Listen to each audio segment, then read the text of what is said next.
एक छोटे से गांव में एक लड़का रहता था। वह बहुत आलसी था और हर काम को टालता रहता था। उसकी यह आदत थी कि वह जरूरी काम हमेशा देर से करता था और इस वजह से वह अपनी पढ़ाई और जिंदगी के दूसरे मामले में पीछे रह गया था। उसके घर वाले और टीचर्स उसको बार बार समझाते थे कि अपने समय की कदर करो, लेकिन वह उनकी बात नहीं मानता था। उसको अपने फ्यूचर की बिल्कुल चिंता नहीं थी और वह अपना समय बेकार चीजों में जाया करता रहता था। एक दिन उसके गांव में एक बुद्धिमान आदमी आए। वह अपनी समझ और ज्ञान के लिए मशहूर थे। बहुत सारे लोग उनसे मिलना चाहते थे और उनसे कुछ सीखना चाहते थे।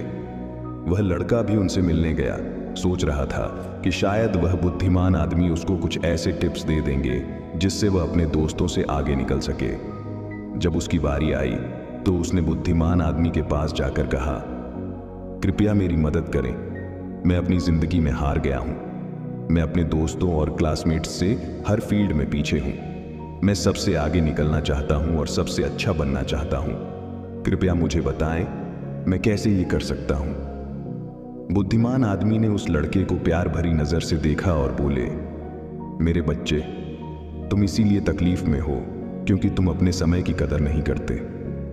तुम हमेशा काम टालते रहते हो और अपने अनमोल पल बेकार चीजों में जाया कर देते हो। चलो मैं तुम्हें एक कहानी सुनाता हूं जिससे तुम समय की कदर समझ पाओगे। लड़का बड़े ध्यान से सुनने लगा। बुद्धिमान आदमी ने कहानी शुरू की। एक बार एक राजा था जो बहुत दयालु और उदार था। उसको अपनी प्रजा से बहुत प्यार था और वह हमेशा उनकी मदद करता था। एक दिन उसने अपने पुराने दोस्त से मुलाकात की जो उसके साथ गुरुकुल में पढ़ता था। वह दोस्त बहुत आलसी और गरीब था। उसके पास ना नौकरी थी, ना पैसा, ना ही इज्जत। वह हमेशा अपनी किस्मत को कोसता रहता और अपनी परेशानियों के लिए दूसरों को दोष देता था। राजा ने अपने दोस्त को पहचाना और उसके हाल पर अफसोस किया। उसने अपने दोस्त से उसकी जिंदगी और परेशानियों के बारे में पूछा। दोस्त ने उदासी से कहा, हे राजा, मुझे समझ नहीं आता क्यों सब कहते हैं कि मैं कुछ नहीं कर सकता। जब भी मैं नौकरी के लिए जाता हूं, सब मना कर देते हैं। मेरे दुश्मनों ने सबको बता दिया है कि मैं कभी भी काम टाइम पे नहीं करता। मैं समझ नहीं पा रहा हूं कि क्या करूं। राजा ने कहा, चलो एक समझौता करते हैं। सूर्य अस्त होने से पहले तुम मेरे खजाने में जाकर जितना सोना और रत्न ले सकते हो, वह सब तुम्हारा होगा। दोस्त बहुत खुश हो गया और राजा का शुक्रिया अदा किया। वह तेजी से अपने घर गया और अपनी पत्नी को सब कुछ बता दिया। पत्नी भी बहुत खुश हुई और बोली, जाओ और सोना रत्न ले आओ, अब समय तुम्हारे पक्ष में है। दोस्त बोला, अभी नहीं जा सकता, मुझे भूख लगी है, पहले खाना दो। पत्नी ने जल्दी से खाना बनाया और उसको परोस दिया। उसने आराम से खाना खाया। सोच रहा था कि उसके पास खजाना लेने के लिए बहुत समय है। खाना खत्म करने के बाद उसको नींद आने लगी और बोला, मैं सो लेता हूं, खजाना लेने बाद में जाऊंगा। वह अपने बिस्तर पर लेट गया और आंखें बंद कर ली। उसने सोचा वह थोड़ी देर सोएगा, लेकिन वह 2 घंटे सोया रहा। जब उसकी आंख खुली तो दोपहर हो चुकी थी। उसने कुछ बोरियां उठाई और राजा के खजाने की तरफ चल पड़ा। रास्ते में धूप तेजी से चमक रही थी और उसको गर्मी लग रही थी। उसने सोचा, थोड़ा पेड़ के नीचे आराम कर लेता हूं, फिर आगे बढ़ता हूं। वह पेड़ के नीचे बैठा जहां हल्की हल्की हवा चल रही थी और मौसम सुहाना था। जैसे ही वह बैठा, फिर से सो गया और 4 घंटे और सोया रहा। जब उसकी आंख खुली तो शाम हो चुकी थी और सूर्य अस्त होने वाला था। वह जल्दी से उठकर दौड़ता हुआ महल की तरफ गया, लेकिन देर हो चुकी थी। सूर्य अस्त हो चुका था और महल के गेट बंद हो चुके थे। आलसी आदमी वहीं निराश खड़ा रह गया।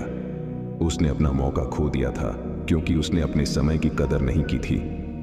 बुद्धिमान आदमी ने कहानी खत्म की और उस लड़के की तरफ देखा। लड़का चुप था। उसने अपनी गलती समझ ली थी और उसको अपने ऊपर शर्म आ रही थी। उसने बुद्धिमान आदमी का शुक्रिया अदा किया और अपने तरीके बदलने की कसम खाई। उसने समझ लिया कि समय अनमोल है और इसे जाया नहीं करना चाहिए। वह घर वापस गया और अपने लक्ष्य के लिए मेहनत करने लगा। उसने टालना बंद कर दिया और ज्यादा उत्पादक बन गया। उसने अपने दोस्तों और परिवार में इज्जत और खुशी पाई। हमारी जिंदगी में अगर हम देखें तो समय सोने की तरह होता है। यह सबसे अनमोल चीज है जो हमारे पास है। हमारे पास जिंदगी में सिर्फ सीमित समय है और हमें इसे समझदारी से और उत्पादकता के साथ इस्तेमाल करना चाहिए। हमें अपना समय बेकार चीजों में जाया नहीं करना चाहिए, बल्कि उन चीजों पर ध्यान देना चाहिए जो मायने रखती हैं। हमें अपने काम और कार्यों को टालना नहीं चाहिए, बल्कि उन्हें समय पर और अच्छी तरह से करना चाहिए। एक प्रख्यात कहावत है, अगर तुम अपने समय की कदर करोगे तो समय तुम्हारी कदर करेगा, लेकिन अगर तुम अपने समय को बर्बाद करोगे तो समय तुम्हारी जिंदगी को बर्बाद कर देगा। हम जिंदगी में कुछ भी हासिल कर सकते हैं अगर हम अपने समय का सही उपयोग करें, लेकिन अगर हम अपना समय जाया करते हैं तो हम अपने मौके को खो देंगे और बाद में पछताएंगे। एक यात्री से 1 मिनट का महत्व समझ सकते हैं जो अपनी ट्रेन 1 मिनट के फर्क से मिस कर गया, और एक स्टूडेंट से 1 साल का महत्व समझ सकते हैं जो अपने वार्षिक एग्जाम में फेल हो गया।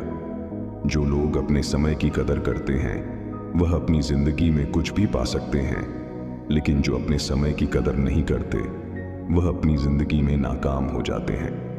अगर तुम्हें अपनी जिंदगी में कुछ करना है तो कभी आलसी और टालने वाले ना बनो, वरना एक दिन तुम भी उस आलसी आदमी की तरह पछताओगे जो सूर्य अस्त होने से पहले महल नहीं पहुंच पाया। इसलिए हमेशा अपने समय का सही उपयोग करो। अपने परिवार और दोस्तों के साथ छोटे पल का मजा लो। ऐसा करने से तुम अपने सपने और लक्ष्य हासिल कर पाओगे और एक संतुष्ट और पूर्ण जिंदगी जी पाओगे। ये स्टोरी आपको कैसी लगी कमेंट बॉक्स में बताएं और अपने दोस्तों के साथ शेयर करें। धन्यवाद।